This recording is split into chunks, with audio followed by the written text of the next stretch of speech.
As most of you know, not too long ago I released a video talking about the different approach to releasing games and how that might have an impact.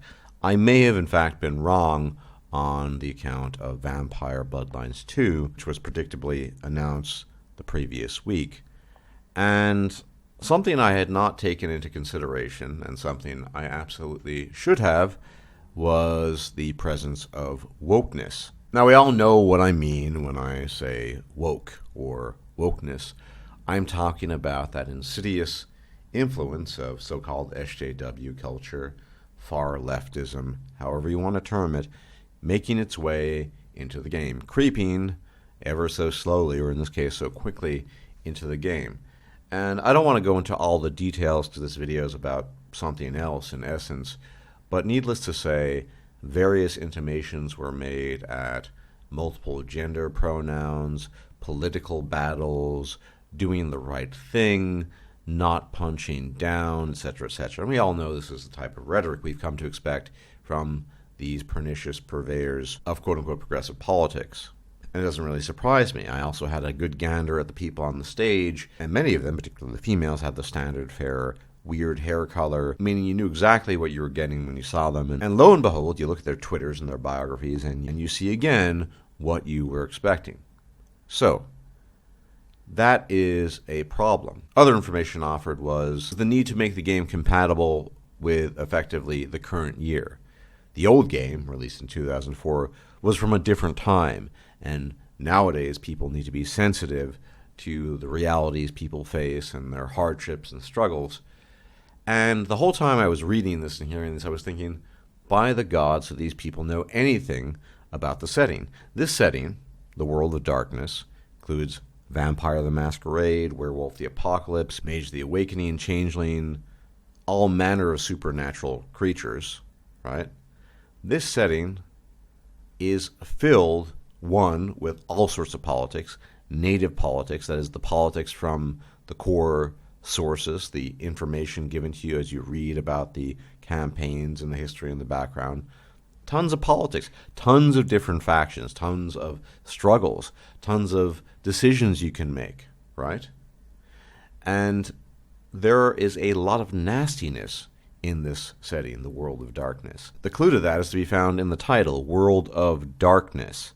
Vampires, undead monsters masquerading as human beings, draining the life from human beings, drinking their blood, parasites, that sort of thing. But on top of that, on top of all the factions and the clans, they have to throw extras in. Now, I don't know how the actual game is going to turn out. I don't know the details. But I have seen some very worrisome signs.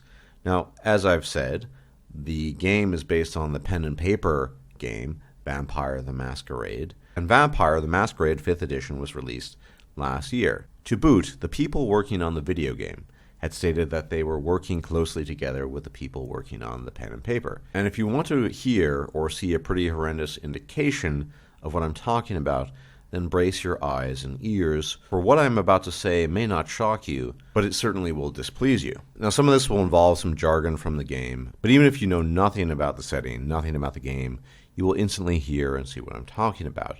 Rudy, a new player on the Kindred scene. Kindred are vampires. Rudy commands an impressive following as an anarch representative for the oppressed and repressed minorities in vampire society. Though his concerns extend to kind as well, that is, mortals, his recent entry into Kindred existence has shown him that the fights mortals must undertake for equality are just as pressing for immortals. Rudy's nightly life hasn't changed much since the embrace. He still makes his haven in Copenhagen and still hangs out with the same friends and still attends the same clubs. He has only expanded his concerns.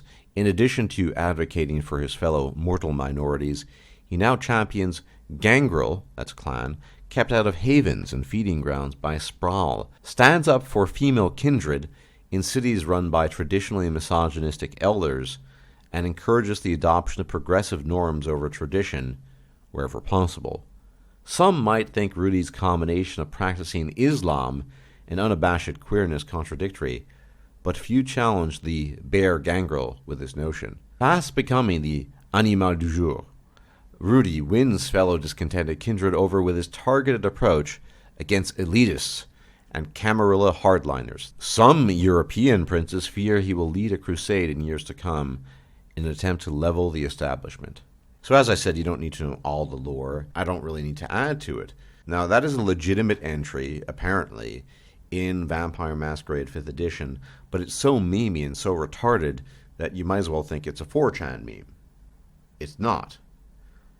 If, in fact, the developers of the game are working in close concert with the people that worked on the pen and paper, we might be in for some serious trouble.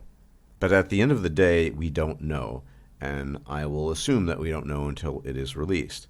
Now, I want to talk about something much more important. It's related to this, and in general, it's related to the so-called counterculture. You see, we have to think about why people are apathetic, as a rule. People tend to be apathetic when things don't affect them, when they get the things that they want, when in their daily lives there are no impediments or hindrances, when they get to do things they want to do without any obstacles. When do people stop being apathetic? When they are no longer able to do the things they want to do without these obstacles, when they are no longer able to enjoy the things they typically enjoy without impediments. And slowly but surely, this is what we're seeing in the so-called culture war. I don't like that term, but by now it's a given, the culture war. The reality is that people who were formerly apathetic about a lot of this are increasingly forced to choose a side. And the side can take on many different forms, but generally speaking, it's opposed to the SJW madness. Generally speaking, it's opposed to the insanity that's inserted into the media in forms of entertainment and enjoyment. Frankly speaking, we are fucking tired of it. I am fucking tired of this. I'll have you know, and I don't really speak too passionately about too many things, I have waited for this game for 15 fucking years. 15 fucking years. I didn't even know it was going to be released until about a week ago. But for 15 years, I waited for this shit. And one of the highlights of this game was its deep RPG aspects and the tons of politics from the World of Darkness incorporated into the game. And I don't think I'm alone in this. The reality is that people who are normally apathetic and just don't care, frankly, if somebody wants to be an SJW and wants to dye their hair pink with aquamarine stripes and put 10,000 piercings in their eyelids and whatever, that's fine. Go ahead. More power to you. But leave us alone. Let us enjoy the things we want to enjoy. Because if you don't, you're going to keep on pushing us into a corner. Because generally speaking, I'm actually apathetic to SJWs. I don't care what they do. Just leave me alone and leave my people alone, that is people with these sorts of interests, and leave my interests alone. And go your merry way. You can make your own games with all this weird shit. Go ahead. But leave the holy artifacts alone. Leave them be. And this is what's happening slowly but surely. This is why I call it the last wave of wokeness. We're getting to that stage where people are being pushed into a corner. And this could be true of virtually anything. It doesn't just apply to this. And I'm sick and fucking tired of this nonsense. There are tons and tons of games I don't really care about. I'm very selective. And forms of entertainment I don't care about. But this is not one of them. I care a lot about this because I had so much enjoyment from this. And I remember when this game came out in the early 90s, and I played it as a teenager, and I enjoyed the role-playing aspects. And none of this progressive bullshit was there. Nobody cared. There were dozens of factions. There were politics galore. You didn't need to worry about this bullshit. And now my apathy is being turned into anger, and it's being turned into anger for many, many people. I just am sick of it. We're fed up. And I do think this is going to be consequential. Because if you recall, I did make a video about the problem with the gaming consumer. And the gaming consumer is inarguably, I think, the worst consumer. Because there's so many of them and they don't give a shit. But there's a type of gaming consumer that does care. When the stakes are high, when it's this type of game that people are really psyched about, have a vested emotional and historical interest in, such as Vampire Bloodlines 2, then people do care. And there definitely can be backlash. And the people who are going to buy this game are not moronic kiddies or SJWs.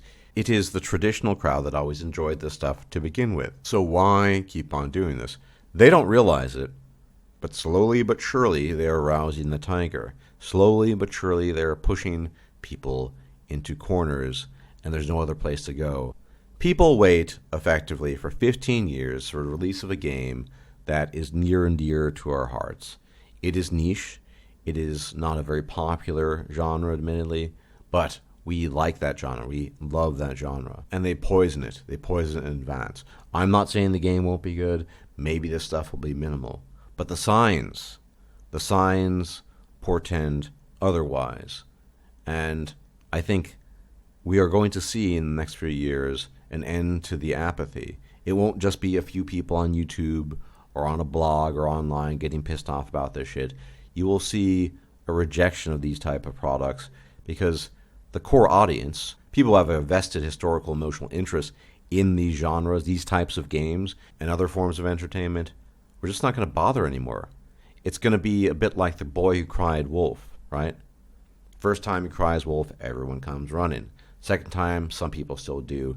Third time, not so much. So every time there's a game or something else that seems to have good prospects, that seems like it'll be good, interesting, perhaps even enthralling, skepticism will grow to the point where people won't even bother at all.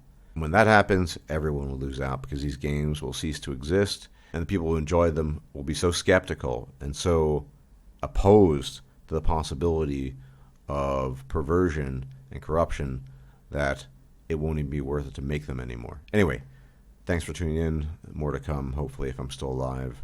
And as always, may the gods watch over you. If you liked this video, please like, share, and subscribe. And if you enjoy my content, please consider making a donation or becoming a patron. Thanks for watching.